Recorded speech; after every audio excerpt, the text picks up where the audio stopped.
स्वागत आहे. आज या कार्यक्रमात आपण पाहणार आहोत चांगल्या आरोग्यासाठी घ्यायची काळजी. आपण पाहत आहात महिलांसाठी खास कार्यक्रम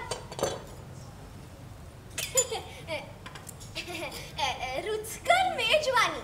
यामध्ये सादर करत आहोत अगदी चविष्ट बटाट्याची चटणी करण्याची पद्धत.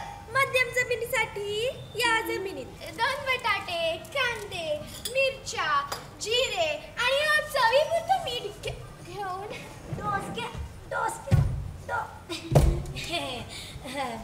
डोसक्यावर उभं राहावं. जमलं तर शीर्षासनाचे फायदे.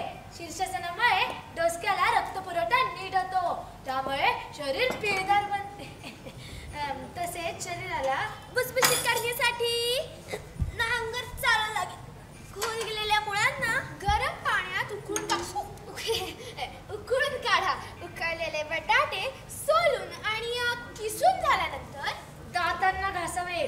खाताना दातात काही अडकल्या दातांना उपटून काढायला लागेल. व भुसभुशीत मातीला खतासारखी बनवण्यासाठी शेणखत शिजलेल्या बटाट्यात मिसळावे व कांदा अगदी बारीक चिरून घ्यावा. 5 हिरव्या मिरच्या आपल्याला ठेचायच्या आणि मग त्याची चटणी करायची आणि ती डोळ्यामध्ये भरायची. यामुळे डोळे येत नाहीत आणि जर डोळे आलेच तर डोळ्या शेण टाकून शेणखतासोबत मिसळावे व त्या मातीमध्ये पाय पसरून बसावं. मान सरळ ठेवून नजर समोर ठेवावी. दोन्ही हात तापलेल्या कढईत घालावे. थोड्या वेळात उकळलेल्या तेलात 10 किलो युरिया फवारावा. युरिया फवारल्यामुळे डोसक्यात अजिबात होत नाहीत आणि जर व शिल्लक राहिल्याच तर त्या बाजूला काढून बटाट्याच्या चटणीत मिसळून आणि यात थोडंसं जिरे मीठ घालून तयार झालेलं मिश्रण डोसक्यावर घालून मालिश करावी. यामुळं केस वाढले तर यांना गोमूत्रामध्ये भिजत ठेवावे. त्यानंतर बिनकामाचे गवत असेल ते तयार झालेल्या बटाट्याच्या चटणीत टाकून जेवत बसावे.